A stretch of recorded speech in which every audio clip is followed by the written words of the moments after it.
Hello students. आज हम शुरू करेंगे ऑर्गेनिक केमिस्ट्री का इंट्रोडक्शन।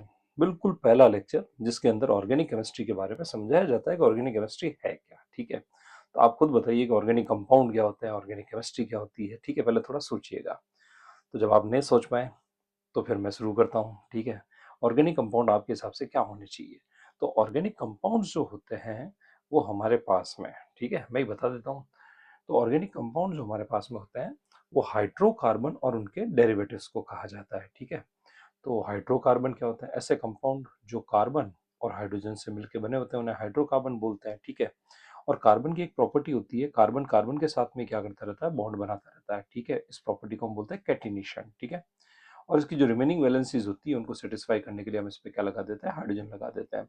इस तरीके से जो कंपाउंड बनते हैं इनको हम क्या बोलते हैं? हाइड्रोकार्बन बोलते हैं। ठीक है, अगर हम क्या करते हैं हाइड्रोकार्बन में एक H को हटा के, ठीक है, हाइड्रोजन को हटा के और एक नया ग्रुप लगा देते हैं। ठीक है, अब ये ग्रुप क्या होगा अभी हम देखेंगे। तो इससे हमारे पास में कुछ कंपाउंड डिराइव होते हैं जिन्हें हम डेरिवेटिव ऑफ हाइड्रोकार्बन भी कहते हैं।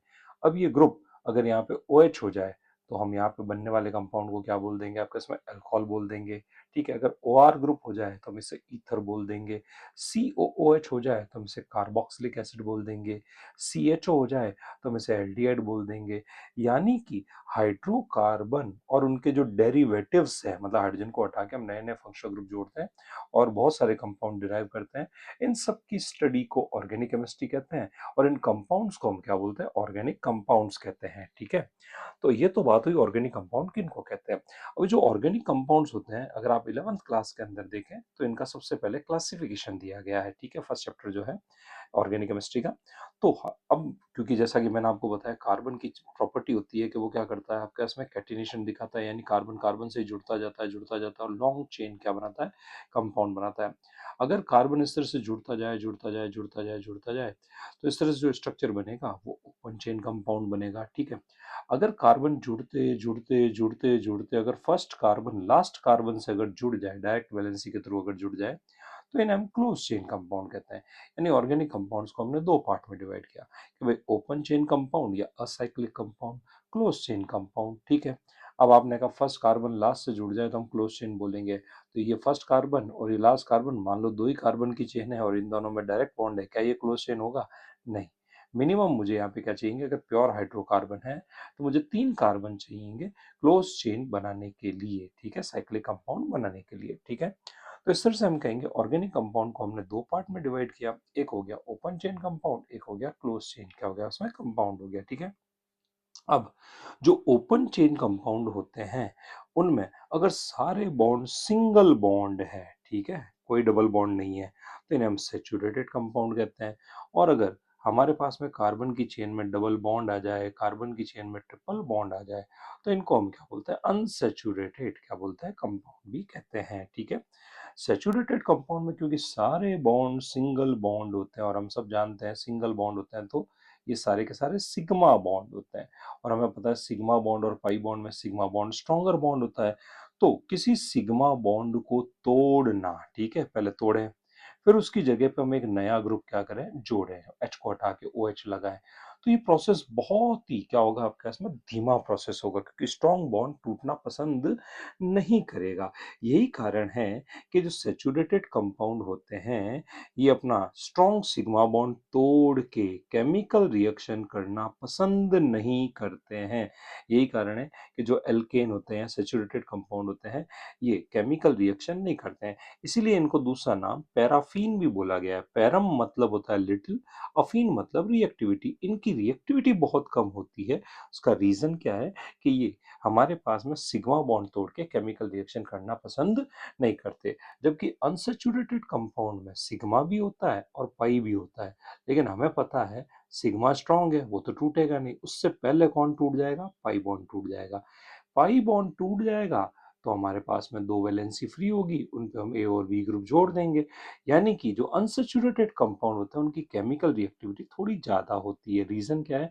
इनमें पाई बॉन्ड होता है जिसे हम तोड़ के आराम से क्या कर सकते हैं? केमिकल रिएक्शन कर सकते हैं। तो एक मिनट, सैचुरेटेड कंपाउंड को हमने क्या नाम दिया? पैराफीन, जिन्हें हम एल्केन भी कहते हैं। ठीक है, पैराफिन वैक्स आपने नाम सुना होगा। अनसैचुरेटेड कंपाउंड जिनके अंदर पाई बॉन्ड अवेलेबल होते हैं, ठीक है, उनकी रिएक्टिविटी कम होती है।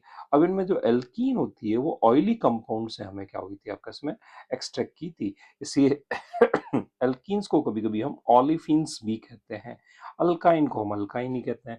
अल्काइन में ट्रिपल बॉन्ड होता है। आप कहोगे तो बहुत बेसिक लेवल से आपने क्या कर दी, चीजें क्या कर दी है, बता दिए, थोड़ा और एडवांस बताइए। तो अपन थोड़ा एक एक लेवल क्या करते हैं, बढ़ाते हैं। तो अब जो हमारे पास में जो क्लासिफिकेशन हुआ उसमें ये हो गया भाई, ओपन चेन कंपाउंड है, और ओपन चेन कंपाउंड को दो पार्ट में डिवाइड किया, सैचुरेटेड और अनसैचुरेटेड। सैचुरेटेड को पैराफिन कहते हैं, रिएक्टिविटी कम होती है। अनसैचुरेटेड में एल्कीन भी होती है, अल्काइन भी होते हैं। एल्कीन ऑयली कंपाउंड से मिली थी, ऑलिफिन बोलते हैं। अल्काइन अल्काइन ही होता है, ट्रिपल बॉन्डेड कंपाउंड को अल्काइन कहते हैं, ठीक है। अब बात आती है कि इन कंपाउंड को ब्रांच और अनब्रांच दो पार्ट में डिवाइड किया गया है, यहाँ पे सैचुरेटेड को भी और अनसैचुरेटेड को भी। अब ब्रांच और अनब्रांच का मतलब क्या था, अनब्रांच का मतलब तो आपको पता ही है, अगर कार्बन की चेन अगर हम स्ट्रेट बनाते जाए तो ये अनब्रांच बनेगी। ब्रांच का क्या मतलब है, अगर carbon chain T shape structure अगर बना ले, टी शेप, ठीक है, तो उस स्ट्रक्चर को हम क्या बोलेंगे, ब्रांच बोलेंगे। अब टी शेप स्ट्रक्चर कैसे बनेगा, क्या तीन कार्बन को हम टी शेप बना सकते हैं क्या? तो हमने एक काम किया, दो कार्बन बनाए, एक को नीचे बना दिया, क्या ये टी शेप बना? मैं कहूंगा नहीं बना। टी शेप बनाने के लिए मुझे चार कार्बन चाहिएंगे, यानी अगर मैं एल्केन में ब्रांचिंग करना चाहूं तो मुझे कितने कार्बन चाहिएंगे, चार। चार कार्बन की ये जो आप देख रहे हो ये अनब्रांच चेन है। अब एक काम कीजिए, तीन कार्बन की चेन बनाओ, एक को कम करो, उसे एक को बीच में क्या कर दो, ठोक दो, ठीक है। ये शेप देखो आपका इसमें टी शेप स्ट्रक्चर बन गया। तो हम कह सकते हैं कि minimum number of carbon atom required for branching in alkane कितने चाहिए, चार कार्बन चाहिए। यानी एल्केन्स जो होते हैं वो ब्रांच और अनब्रांच दो तरह की क्या करते हैं आपके इसमें चेन क्या करता है इसमें दिखाते हैं। और ब्रांचिंग के लिए मिनिमम कितने कार्बन चाहिए होते हैं हमें, चार कार्बन क्या होता है आपके इसमें जरूरी होते हैं। कह रहा बिल्कुल सही है साहब। क्या ऐसा एल्कीन में भी होता है? मैं कहूंगा बिल्कुल। एल्कीन जो होते हैं उन एल्कीन में भी आप चार कार्बन की क्या बना दीजिए, तो आपने चार कार्बन की एक अनब्रांच क्या कर दी, स्ट्रक्चर बना दी। फिर आपने एक कार्बन को कम किया, उसे एक कार्बन को बीच में क्या कर दिया, ठोक दिया। तो ये वाला स्ट्रक्चर अनब्रांच और ये वाला क्या इसमें ब्रांच हो गया। तो फोर कार्बन मिनिमम चाहिए एल्कीन में भी क्या करने के लिए, ब्रांचिंग करने के लिए। तो हमने सोचा अल्काइन में भी क्या ब्रांचिंग करने के लिए चार कार्बन में काम चल जाएगा क्या? तो पहले देखते हैं। मान लीजिए आज आपका इसमें अल्काइन, अल्काइन में ट्रिपल बॉन्ड होता है, ये लीजिए मैंने चार कार्बन की चेन बनाई। अब मैंने क्या किया, एक कार्बन को कम किया, उसे बीच वाले कार्बन पे अगर लगा दिया तो ये स्ट्रक्चर एग्जिस्ट ही नहीं करेगा। क्यों एग्जिस्ट नहीं करेगा, क्या कारण है इसका? का सीधा कारण है, इस कार्बन के फाइव क्या हो गया आपके साथ बॉन्ड हो गए। हमें पता है कार्बन कितने बॉन्ड बनाता है, चार बॉन्ड बनाता है। यानी कि अल्काइंस में ब्रांचिंग करने के लिए मिनिमम हमें चार नहीं पांच कार्बन चाहिएंगे। कैसे? अगर मैं पांच कार्बन की चेन लेता हूं और उसमें एक कार्बन अगर मैं कम कर दूं, उसे यहाँ ठोक दूं, तो ये ब्रांच स्ट्रक्चर हो जाएगी और ये वाली स्ट्रक्चर आपकी अनब्रांच क्या रहेगी, इसमें स्ट्रक्चर हो जाएगी। क्या बात क्लियर है? तो हमने सीखा एक सिंपल सा क्लासिफिकेशन कि भैया ऑर्गेनिक कंपाउंड्स क्या होते हैं, ठीक है, तो हाइड्रोकार्बन और उनके डेरिवेटिव होते हैं। इनको हम ओपन चेन और क्लोज चेन में डिवाइड करते हैं। क्लोज चेन को अभी नहीं लेंगे, आगे लेंगे। ओपन चेन जो स्ट्रक्चर होती है उसे दो पार्ट में डिवाइड करते हैं। कौन कौन सा, सेचुरेटेड और अनसेचुरेटेड। सेचुरेटेड जो होते हैं उनमें सारे बॉन्ड सिंगल बॉन्ड होते हैं, रिएक्टिविटी कम होती है, पैराफिन बोलते हैं। अनसेचुरेटेड में पाई बॉन्ड होता है, डबल बॉन्ड और ट्रिपल बॉन्ड होता है। अगर सिर्फ एल्कीन अगर हैं तो उसे एल्कीन को ऑयली कंपाउंड से एक्सट्रैक्ट किया गया था, इसलिए ऑलिफिन्स भी कहते हैं। अल्काइन को अल्काइन ही कहते हैं। फिर इनको ब्रांच और अनब्रांच में हमने क्या कर दिया, डिवाइड कर दिया। Minimum number of carbon atom required for branching in alkane, ये चार निकले। यहाँ पे एल्कीन के लिए भी चार निकले, लेकिन अल्काइन में चार कार्बन में ब्रांचिंग हो ही नहीं सकती। तो हमने कितने कार्बन पे ब्रांचिंग की, हमने पांच कार्बन पे ब्रांचिंग की। तो बड़ा सीधा सिंपल सा ओपन चेन कंपाउंड का हमने क्या देखा, क्लासिफिकेशन देखा। तो क्या क्लोज चेन कंपाउंड का भी ऐसा ही होगा? बिल्कुल साहब। क्लोज चेन कंपाउंड हमने जैसा कि देखा, अगर हमारे पास में कार्बन कार्बन कार्बन जुड़ते जुड़ते फर्स्ट कार्बन लास्ट कार्बन जुड़ जाए और मिनिमम तीन कार्बन की चेन हो, तो उसे हम क्या बोलते हैं, क्लोज चेन कंपाउंड कहते हैं, ठीक है। अब ऐसे बार बार अपन ऐसे कार्बन कार्बन कार्बन कार्बन ऐसे बनाएंगे और उनकी वैलेंसी पूरी करेंगे तो बहुत ज्यादा क्या लगेगा, टाइम लगेगा। तो हमने क्या किया, लाइन डायग्राम बनाया। लाइन डायग्राम में हम लोग क्या करते हैं, हम लोग इस तरह से कार्बन को कार्बन की चेन को ऐसे जिगजैग क्या कर देते हैं, दिखा देते हैं, यानी सिर्फ कार्बन कार्बन बॉन्ड्स दिखाते हैं, ठीक है। और हाइड्रोजन उसमें हम क्या कर लेते हैं, हटा लेते हैं, ठीक है। तो जैसे कि मेरे पास में यहाँ पे अगर मैं 3 की चेन दिखा रहा हूँ, तो मैं 3 की चेन को बस ऐसे दिखा दूंगा। अब इसका क्या मतलब है, यहाँ एक कार्बन है, यहाँ एक कार्बन है, यहाँ एक कार्बन है। हाइड्रोजन हमने हटा दिए, तो क्योंकि ये कार्बन 4 बॉन्ड बनाता है, 2 बॉन्डिंग में गए तो 2 हाइड्रोजन बच गए, 2 बॉन्डिंग में गए 2 हाइड्रोजन बच गए, 2 बॉन्डिंग में गए 2 हाइड्रोजन बच गए। यानी ये चेन हमारे पास में कुछ इस तरीके से दिखाई देगी, ठीक है। तो ये 4 की चेन हो गई। इसे हम साइक्लो, क्योंकि साइक्लिक है और 3 की है, 3 को हम आपने 10th क्लास में पढ़ा होगा, एक कार्बन को मिथ, 2 को इथ, 3 को प्रो बोलते हैं। तो इस वाली चेन को हम बोलेंगे साइक्लोप्रोपेन, इसे साइक्लोब्यूटेन, इसे साइक्लोपेंटेन, साइक्लोहेक्सेन और साइक्लोहेप्टेन। आपने गौर किया, यहाँ मैंने जितने स्ट्रक्चर लिए हैं प्योर हाइड्रोकार्बन के हैं। ये सिर्फ कार्बन कार्बन कार्बन की क्या है, चेन है। इसलिए हम इसे कार्बोसाइक्लिक चेन भी कहते हैं, यानी क्लोज चेन कंपाउंड को सबसे पहले हम क्लासिफाई करते हैं कार्बोसाइक्लिक या होमोसाइक्लिक, यानी सारे एटम एक जैसे, जो चेन बना रहे हैं वो सारे एटम एक जैसे, तो हम इन्हें होमोसाइक्लिक या कार्बोसाइक्लिक बोलते हैं। यानी अगर साइक्लिक स्ट्रक्चर में सारे एटम कार्बन के हों तो हम कहेंगे हमारे पास में साइक्लिक रिंग के अंदर, जो साइक्लिक रिंग का पार्ट कर रही है, उसके बाहर कुछ भी हो मुझे मतलब नहीं है, जो साइक्लिक रिंग का पार्ट कर रही है अगर उसके अंदर सारे कार्बन के एटम हो तो हम इसे होमोसाइक्लिक या कार्बोसाइक्लिक कहेंगे। यानी अगर मैं आज एक काम करता हूँ, आपका इसमें इस तरीके से एक साइक्लोहेक्सेन बनाता हूँ और उस पे OH लगा देता हूँ। अब आप बोलोगे यहाँ तो ऑक्सीजन आ गया, ऑक्सीजन भले ही आ गया, लेकिन रिंग जो हमने बनाई है उसमें सारे कार्बन हैं, तो हम इसे कार्बोसाइक्लिक या होमोसाइक्लिक ही बोलेंगे। क्या ये बात क्लियर है, ठीक है। तो फिर हेट्रोसाइक्लिक किसको बोलते हैं? हेट्रोसाइक्लिक में हमने क्या किया, रिंग का एक कार्बन हटा के अगर हम ऑक्सीजन लगा दें, नाइट्रोजन लगा दें, सल्फर लगा दें, फॉस्फोरस लगा दें, यानी कार्बन को हटा के कोई दूसरा एलिमेंट अगर हम रिंग का पार्ट बना दें, ठीक है। हाइड्रोजन बन ही नहीं सकता क्योंकि हाइड्रोजन केवल एक ही बॉन्ड बनाता है, रिंग बनाने में एक एटम को 2 बॉन्ड बनाने पड़ते हैं, ठीक है। तो सबसे इंपॉर्टेंट चीज, अगर हम कार्बन को हटा के, ठीक है, रिंग के अंदर ऑक्सीजन लगा दें, नाइट्रोजन लगा दें, तो ऐसे कंपाउंड हमारे पास में क्या कहलाते हैं, हेट्रोसाइक्लिक क्या कहलाते हैं, कंपाउंड कहलाते हैं। ये हमने पहला क्लासिफिकेशन किया किसका, हमारे पास में साइक्लिक कंपाउंड्स का। अब साइक्लिक कंपाउंड को कितनी रिंग्स है उसके बेसिस पे भी हम क्या करते हैं आप कैसे फिर से क्या करते हैं, क्लासिफाई करते हैं। मोनोसाइक्लिक, यानी संसार के वो सारे साइक्लिक कंपाउंड जिनमें एक रिंग है, ठीक है, वो सब मोनोसाइक्लिक कहलाएंगे। इसमें हेट्रोसाइक्लिक भी हो सकता है, ठीक है, क्योंकि एक रिंग वाले कंपाउंड को हम क्या बोलते हैं, मोनोसाइक्लिक क्या बोलते हैं, कंपाउंड बोलते हैं। 2 रिंग वाले बाईसाइक्लिक, बहुत सारी रिंग वाले हो तो उनको हम पॉलीसाइक्लिक बोल देंगे। ग्रेफाइट आपने नाम सुना होगा, ठीक है। इंपॉर्टेंट चीज, मोनोसाइक्लिक तो आसान है, बाईसाइक्लिक बड़ा मजेदार है। आप कहोगे बाईसाइक्लिक मजेदार कैसे है? बाईसाइक्लिक को हमने 2 पार्ट में डिवाइड किया है, पहला पार्ट स्पाइरो और दूसरा पार्ट बाईसाइक्लो कहलाता है। स्पाइरो का क्या मतलब होता है, तो स्पाइरो में 2 रिंग होती है, लेकिन ये 2 रिंग बड़ी मजेदार होती है। कैसे? अगर मैं एक कॉमन कार्बन से, ठीक है, एक कॉमन कार्बन से जुड़ी हुई 2 रिंग अगर मैं बना दूं तो ये कंपाउंड क्या कहलाता है, स्पाइरो कहलाता है। यानी स्पाइरो में एक कॉमन कार्बन एटम होता है जिससे 2 रिंग बनाई जाती है। ऐसे कंपाउंड को हम क्या बोलते हैं, स्पाइरो कंपाउंड बोलते हैं। कोई जरूरी नहीं है दोनों रिंग का साइज सेम हो, या मैंने 3-3 की रिंग बनाई, मैं ऐसा भी कर सकता हूँ, एक 3 का रिंग बना दूं और एक कितने का रिंग बना दूं, 4 का रिंग बना दूं, एक 3 का रिंग बना दूं और एक 5 का रिंग बना दूं, एक 4 का रिंग बना दूं और एक 5 का रिंग बना दूं। तो ये सारे कंपाउंड क्या कहलाएंगे, स्पाइरो कंपाउंड कहलाएंगे।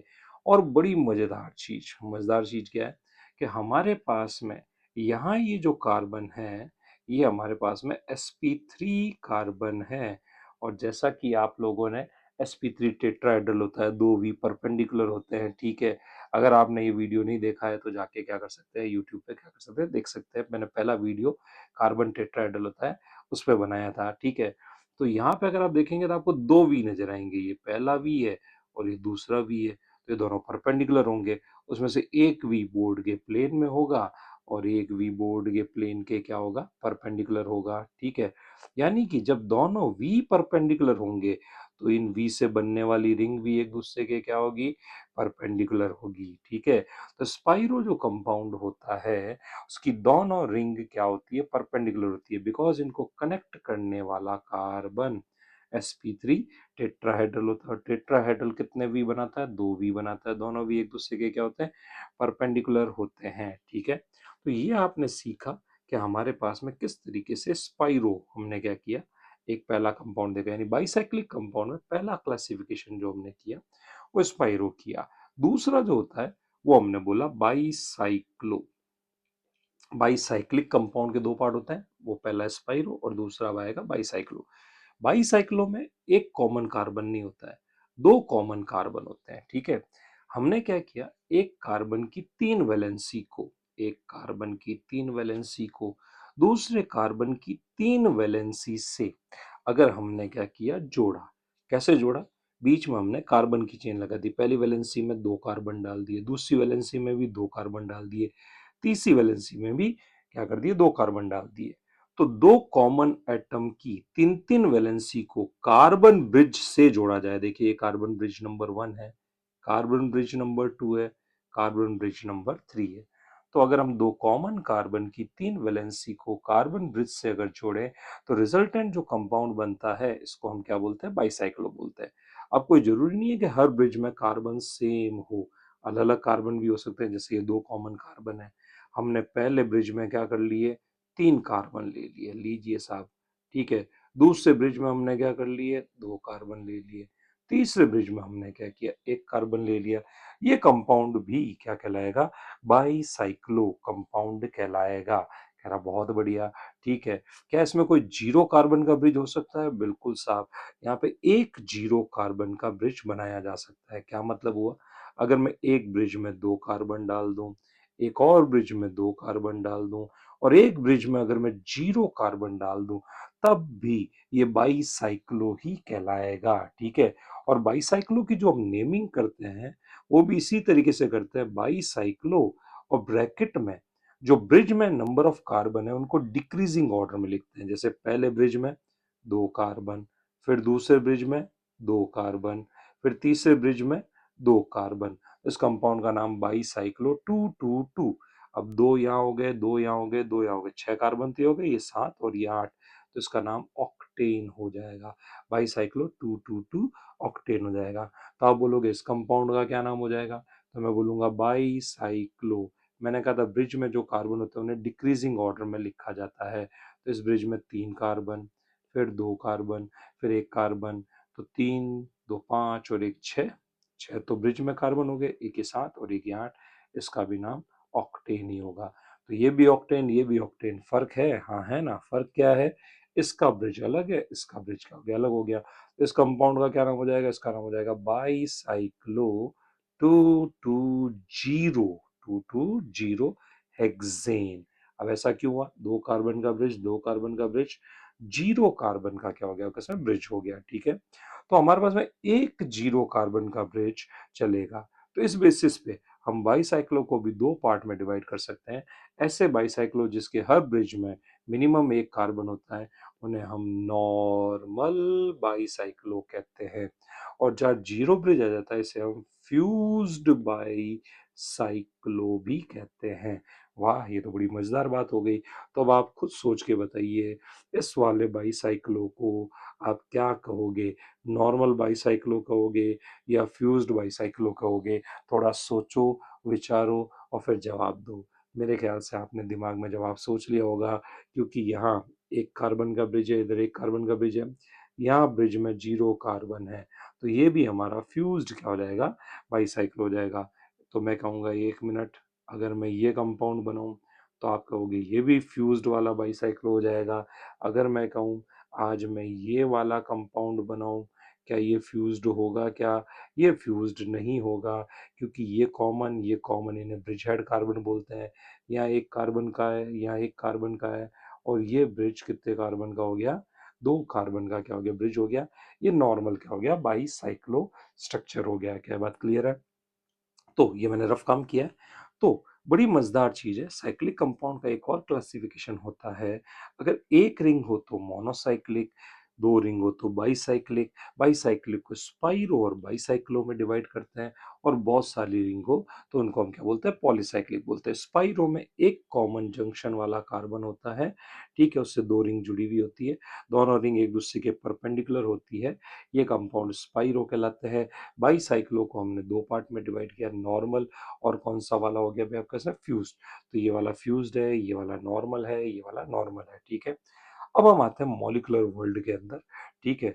मॉलिक्यूलर वर्ल्ड के अंदर ये कैसे दिखाई देते हैं, क्योंकि थ्री है, तो थ्री में ये कैसे दिखाई देंगे बाईसाइक्लो। बड़ी मजेदार चीज है, बाईसाइक्लो के जो कंपाउंड होते हैं वो थ्री वर्ल्ड में हमारे पास में ट्राइगोनल प्लेन के रूप में, तीन प्लेन्स के रूप में दिखाई देते हैं। यानी ये दो कॉमन कार्बन होते हैं, उससे एक ब्रिज एक प्लेन का क्या करता है, फॉर्मेशन करता है, ट्राइंगुलर प्लेन बनेगी। दूसरा ब्रिज हमारे पास में दूसरी प्लेन का क्या करता है, फॉर्मेशन करता है। तीसरा ब्रिज तीसरी प्लेन का क्या करता है, फॉर्मेशन करता है। इस तरीके से हमारे पास में तीन प्लेन में तीन ब्रिज क्या होता है आपस में बनते हैं। तो जैसे ये compound bicyclo two two two था ना, तो इसको हमने क्या किया, एक प्लेन में दो कार्बन का ब्रिज बनाया, फिर एक प्लेन में दो कार्बन का ब्रिज बनाया, और तीसरी प्लेन में हमने क्या किया, दो कार्बन का क्या कर दिया, ब्रिज क्या कर दिया, बना दिया, ठीक है। तो अब ये मॉलिक्यूलर वर्ल्ड में कैसे दिखेंगे, इनको हम क्या करते हैं, देखते हैं। जैसा कि मैंने कहा था आपको कि हमारे पास में एक sp3 कार्बन जो होता है वो दो वी से बना होता है, दोनों वी एक दूसरे के परपेंडिकुलर होते हैं, ठीक है। तो वो आप यहाँ पे देख पा रहे हैं, ये हमारे पास में बोर्ड के प्लेन का वी, ये हमारे पास में उसके परपेंडिकुलर प्लेन का क्या हो गया, वी हो गया, ठीक है। तो टेट्राहेड्रल क्या होता है, ये मैंने आपको यहाँ पे क्या कर दिया, एक बार दिखा दिया। अब इसी टेट्राहेड्रल से जुड़ी हुई अगर दो रिंग होगी, तो देखिए एक रिंग हमारे पास में एक प्लेन में होगी, तो दूसरी रिंग उसके क्या होगी, परपेंडिकुलर क्या बनेगी आपका, इसमें प्लेन में बनेगी, ठीक है। ये हमारा क्या हो गया, इसमें स्पाइरो का क्या हो गया, कंपाउंड हो गया। तो आपने स्पाइरो का कंपाउंड क्या किया, देखा। तो एक मिनट, स्पाइरो की दोनों रिंग क्या होती है, परपेंडिकुलर होती है। क्यों परपेंडिकुलर होती है, बिकॉज हमारे पास में टेट्राहेड्रल दो वी से बनता है, दोनों वी एक दूसरे के क्या होते हैं, परपेंडिकुलर होते हैं, ठीक है। अब हम बढ़ते हैं आगे की ओर। जैसा कि मैंने कहा, बाईसाइक्लो जो होते हैं उनमें तीन कार्बन के ब्रिज होते हैं, और तीनों क्या करते हैं, ट्राइंगुलर प्लेन बनाते हैं। तो अभी आप जो देख रहे हैं, इस कंपाउंड का नाम बाईसाइक्लो 221 है। देखो ये कॉमन कार्बन, ये कॉमन कार्बन, इधर दो कार्बन का ब्रिज, इधर दो कार्बन का ब्रिज, और यहाँ एक कार्बन का ब्रिज, ठीक है। तो ये हमारा कॉमन कार्बन, ये हमारा कॉमन कार्बन, इधर दो कार्बन का ब्रिज, फिर इधर दो कार्बन का ब्रिज, ठीक है, और ऊपर एक कार्बन का क्या हो गया, इसमें ब्रिज हो गया। ट्राइंगुलर प्लेन बन रही है, देखो एक प्लेन हमारे पास में इधर जा रही है, एक प्लेन ऊपर जा रही है, और एक प्लेन हमारे पास में इधर आ रही है, ठीक है। तो इस तरह से हमारे पास में बाईसाइक्लो के क्या होता है, कंपाउंड होते हैं। ये बाईसाइक्लो 221 हेप्टेन का आप मॉलिक्यूल देख रहे हैं, बाईसाइक्लो 222 ऑक्टेन देख रहे हैं। ये कॉमन कार्बन, ये कॉमन कार्बन, एक दो कार्बन का हमारे पास में प्लेन इधर की तरफ है, एक दो कार्बन का प्लेन इधर की तरफ है, और एक दो कार्बन का प्लेन ऊपर की तरफ है, ठीक है। तो इसी तरीके से अगर आप इस मॉलिक्यूल को देखें, तो ये 332 है, तो ये हमारे पास में तीन कार्बन का एक ब्रिज, इधर तीन कार्बन का दूसरा ब्रिज, ऊपर दो कार्बन का ब्रिज। इस तरह से जो थ्री डी स्ट्रक्चर होती है वो किसकी होती है, बाईसाइक्लो कंपाउंड्स की क्या होती है, थ्री डी स्ट्रक्चर होती है। अब ये नॉर्मल बाईसाइक्लो थे, फ्यूज्ड बाईसाइक्लो, फ्यूज बाईसाइक्लो में हम डायरेक्ट क्या कर देते हैं, आपके पास में जीरो ब्रिज से क्या करते हैं, आपके इसमें एक bridge, zero bridge, zero carbon का ब्रिज बनाते हैं, तो ऐसे कंपाउंड क्या कहलाते हैं, फ्यूज बाईसाइक्लो कहलाते हैं। तो आपके दिमाग में एक बात आएगी, दो कॉमन कार्बन में हमने क्या किया, एक जीरो ब्रिज बनाया, फिर एक ब्रिज में हमने क्या कर दिया, कार्बन डाल दिए, अगले ब्रिज में भी हमने क्या किया, कार्बन डाल दिए। तो ये हमारे पास में क्या बन गया, फ्यूज बाईसाइक्लो। क्या हम ऐसा कर सकते हैं क्या, एक ब्रिज जीरो कार्बन का बना है, दूसरा ब्रिज भी जीरो कार्बन का बना है, और तीसरे ब्रिज में हम क्या कर दें, कार्बन डाल दें। तो ये कंपाउंड बाईसाइक्लो नहीं है, ये कंपाउंड मोनोसाइक्लो है, और ये साइक्लो एल्कीन बन गया है, इसे हम साइक्लोपेंटीन बोलेंगे। इसमें दो रिंग बनी ही नहीं, इसमें केवल एक ही रिंग बनी। तो आपके दिमाग में एक बात आएगी, अगर हम एक काम करें, तीनों ब्रिज में zero carbon zero carbon zero carbon डाल दे, तो ये अल्काइन बन जाएगा। आई बात समझ में, ठीक है। अब ये हमारे पास में कोई रिंग बनाएगा ही नहीं, असाइक्लिक कंपाउंड हो जाएगा। यानी तो बड़ी मजेदार बात हो गई। अगर हम दो कार्बन की जो तीन तीन वैलेंसी होती है, इस कार्बन की तीन वैलेंसी को इस कार्बन की तीन वैलेंसी से डायरेक्ट जोड़ दें तो हमारे पास में ट्रिपल बॉन्ड या अल्काइन का फॉर्मेशन होता है। कह रहा बहुत बढ़िया।